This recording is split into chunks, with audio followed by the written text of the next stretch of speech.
That's it. It's all going to change. Where new routine is kicking in, the new year, new me, all of that kind of stuff. But definitely trying to get food and food prepping and food planning on track. So we're going to make a bigger effort here on Lunchtime Live. We are having our big batch, and with me today in studio is cookbook author and recipe writer Sarah Butler. Sarah, good afternoon. How are you? Thanks Good. for having me. Listen, thanks for coming into us today.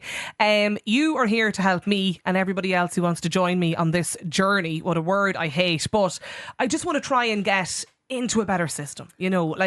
Help me. What am I doing wrong, Sarah? It's very simple, and I always say the best place to start is at the start of the week, maybe on a Sunday evening. Sit down, look at your week ahead. Say Tuesday and Thursday are crazy. There's no time to make dinner. So try and make a little time maybe on a Sunday evening or a day that you may have an hour or two to batch cook something. Yeah. Get your dinners planned. And everybody's so busy now. It's so hard to get the time to do that. You're rushing in the door. People with kids are running back out again. So just to take a little bit of time to make, for example, a big pot of curry. Have that evening, and then always make extra of whatever you're making, whether it's chicken goujons, homemade chicken goujons. Make an extra batch and have them in the freezer or the fridge.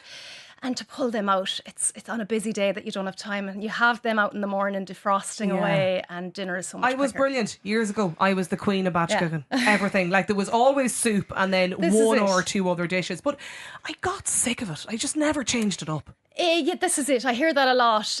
People eat the same dinners all the time. And you don't have to be military. You don't have to do a batch cook for every day of the week. If you only do, this week I'm going to make some homemade soup and some brown bread.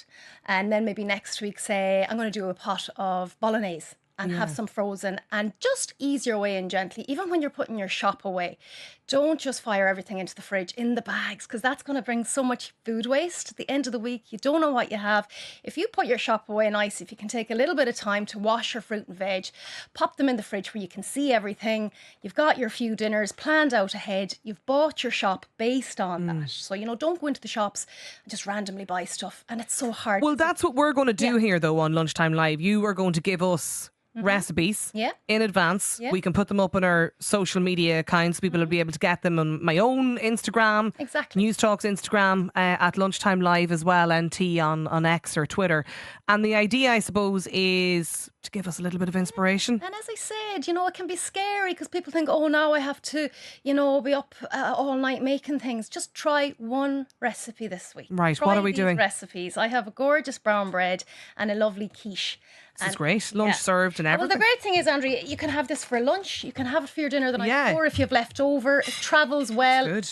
It's great hot or cold, so a versatile one. The first thing that strikes me is that there's loads of colour on this plate now. So tell us what's here. Okay, so I have a quiche. I call this my leftover quiche because you're using up what's left over in the fridge. This is great for maybe a Thursday, Friday, when the fridge is getting a bit bare. You might have 2 tomatoes, 3 rashers, half a pepper. Can you freeze this, though? You can freeze quiche for up to 3 months.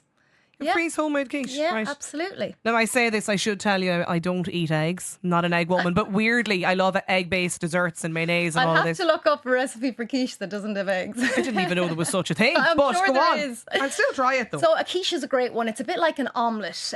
You can use up what's left in the fridge, and it just stretches that extra day and saves you going out to the shops and get an extra day out of your fridge. You're using up your leftovers. You can put whatever you want in. What have you in this? I have some tomatoes. I have a little leek that I fried off, a little garlic, pepper, cheese, some bacon, I can and taste some the herbs. cheese. Yeah, It's some nice disguised herbs. as the egg. Some herbs as well. Lots of flavour in Yeah. there, fresh herbs. And I freeze my herbs, and that's another way to have a little bank of flavour. That's another day's work, Andrea. What, you just All buy things the you can freeze. herbs in the little sachets of the bags and freeze? Pop them, chop them Right. up and freeze them, and then you can add that directly into soups and casseroles, quiches. Do you pre-slice the quiche before you freeze it? No, I would freeze it whole, take it out the night before you want to eat it, and leave it in your fridge to defrost overnight, Okay. and then just pop it in your oven. The recipe for the quiche, just fly through that for us as well. Okay, so I've made my own pastry, but absolutely get yourself some shop bought. And in that pastry, I added a little red pesto and some thyme and rosemary. So it's like a herby crust on it, but you can grab the roll in the supermarket. It's perfect. You blind bake it, and people can think it's a little bit scary with quiche, but once you do it once, It's easy peasy. What does blind baking mean? Blind baking is where you put your pastry into your quiche tin or your glass dish or whatever you're going to use, and you want to weigh that down with some baking beans. They're like ceramic beans. Yeah. But if you don't have them, you can use rice or pasta, dry rice or pasta. And the point is to bake it with the weight on so it doesn't rise. And then you take the beans and the paper out and just pop it in for 5 minutes. So that leaves you that lovely crust. And then you just pop everything in, all your filling. Anything, whatever's going in the fridge. That takes 2 minutes, onions, peppers, scallions, cheese, broccoli, asparagus, different types of cheese, mix it up. You can add meat in or not, and then pour in your egg and cream mixture. How many eggs? Is it 3 eggs in that one with your cream? And if you don't want to use the cream, you can use milk. So that's why, even as a non-egg quiche eating person, it actually tastes really nice. Yeah, you can use milk as well, because I know people are conscious, especially this time of year, of the heavy fats and all of that. So you can replace the cream with milk and pour that in, bake it for 25 to 30 minutes, and you can portion that up. So if you only eat half of it, you can freeze the other half for another day or whatever. Great for lunch. So you have with this the quiche and you have like a mixed salad. What dressing is on that? This is I call it my burger dressing, and this is a great one to make up in a jam jar. So it's just mayonnaise with some Dijon mustard, some gherkins chopped nice and fine, and the secret ingredient is some pickle juice. So that's great with a quiche, gorgeous salad with burgers as a chip dip. Yeah, you see, I would dose a salad. This is the problem. Well, you've got a big salad there as well. Yeah, so it's all a happy balance. So it's pickles juice. Where is that from? Pickle juice. So a jar of pickles, any jar of pickles, whether it be gherkins or silver skin onions. Just use the juice out of it, literally. Just use the juice, yeah. And how much of the juice are you pouring? Just about a teaspoon. Teaspoon in with how much of everything else? There was probably about 5 tablespoons of mayonnaise, maybe 5 to 1 on the mayonnaise to mustard. Look, there's no rules. Taste it. You'll get the feel of it yourself. If it's too loose or too thick, add a little bit more, a little. And that's the thing with food. People can panic going, oh, I don't have any tomatoes. That's okay. You can leave them out, Would you make that up and then keep it just in a little tub? Pop it in the fridge, and great for adding to burgers. And again, that reduces your time as well and just gives that lovely flavour to it. It's really good, I have to say. Lovely. You've brown bread. You're serving brown bread with the quiche. Go on. Yeah. Do you find that unusual? Yeah, really? I would. Well, I don't really eat quiche that often, but I would never think of having bread with it. Yeah. Okay, yeah, I would always have. I always try and replace things with, I suppose, brown bread where I can, because you've got the base there, the pastry, so that's your carbs, and I suppose it's a healthier carb with the brown bread as opposed to chips. You could have oven baked chips, but the brown bread is another great one, and there's so many different variations. Like this one, I've got lots of seeds in it, and seeds are obviously so good for you in so many ways. Some people might not like seeds. Some kids won't eat seeds, so just take them out. You can add in treacle, brown sugar instead of castor sugar. You can leave the sugar out completely. Buttermilk, regular milk, add in melted butter or replace that with sunflower oil. So once you have the basics, which would be 250 grams of flour, 250 grams of wholemeal flour. So self-raising or plain and wholemeal. Yeah. After that, you've got your buttermilk and your egg mix. After that, add in whatever you like, raisins, chopped nuts. So it's like I love the seeds in it. Sorry, I'm munching away here in the background. I know my kids don't like them because the sunflower seeds, when you cut them in half, are green. So they didn't know what was in this bread. But you can actually get milled seeds, so they don't know they're in there.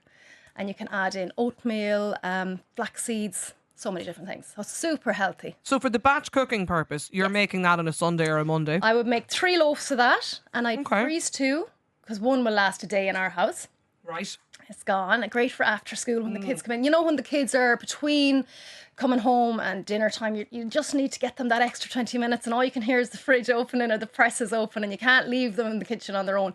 Some of that brown bread with a little bit of natural honey and butter on it. Something on it. It just gets them there. So do you typically pre-slice that before you freeze it? You can pre-slice it if you feel that you're not going to use it all. A lot of people that would be on their own, or maybe just 1 or 2 in the house that won't use the loaf. Just pre-slice it or half really good. Yeah. And it defrosts again. Just take that out the night before, wrap it in a towel, and it's perfect. Simple as that. Yeah, some of that brown bread now with your homemade dressing, and absolutely and fabulous. Great for a sandwich as well with some cheese and tomatoes. Listener wondering, Sarah, about more information on freezing your fresh herbs. Yes, this is a game changer. There's so much you can freeze, including wine, peppers, so many different things. You can freeze everything, cheese. So with the fresh herbs, the woodier herbs like thyme and rosemary that have that tougher leaf, I will just freeze them as they are in the bag. And then once they're frozen, just ruffle them up and chop them. The leaves will actually fall off the stalks, the woodier stalks, and just chop them up. And you have them there in the freezer in a Ziploc bag. And then for the softer leaves, like your parsley, your coriander, your basil, just chop them up and freeze them as they are. And you add them. Obviously, they're not going to garnish a dish, so you're not going to be able to sprinkle them over a salad to make but they'll still. But you add them to soups and sauces. I freeze coriander, basil, spinach is another one. I know it's not a herb, but again, great spinach in a quiche. In so many different tomato sauces. Just take it out and throw it in. And it's there. When you have maybe half a pepper left, just slice it up and freeze it. Another one that's great when you're making soups for batch cooking is I always find I have lots of celery left. Okay. I'll use 2 stalks of celery and there's lots left. So I'll just rarely chop it use up. celery in soup now. But I know, yeah. You see, this is what I need. I need inspiration, Sarah. And the thing is, then you can use that celery for a bolognese, add a handful in from frozen. I spend my time with my head in the freezer. I'm pulling out. Really? It's like a magical So it sounds like you pretty much freeze everything. I do. Then. You can freeze everything. You can freeze cheese. The wine was another one, as I said. The white wine is a game changer. Go on. Just add in. Because it freezes slushy, my white wine, I'll add that to, even if you're pan frying a chicken breast with some garlic and some herbs, spoon or 2 of that frozen white wine and spoon that over. Game changer on the flavour. No, you're only freezing it for cooking purposes. Yeah, though. that's why I freeze it. Listener wondering, can I freeze fish after it's been cooked? I'm not a huge fish eater, so I suppose you maybe need to check that one out. Yeah, now, the main I'd be thing wary about that, like. I'm always very nervous about meat. And the main tip when you're freezing something is that you can only reheat that one time after you've defrosted it. So, for example, if you've made that dish with fish or chicken or beef, you freeze it, you can only reheat that one more time. That's the top tip with freezing, because otherwise you can. There's only one use in it, basically. Well, you make the your initial dish and then you freeze it. You can only once it's out. So a little way around that is if you have a big bolognese and you've got it frozen, don't freeze it in one big pot or one big dish. Freeze it in portions.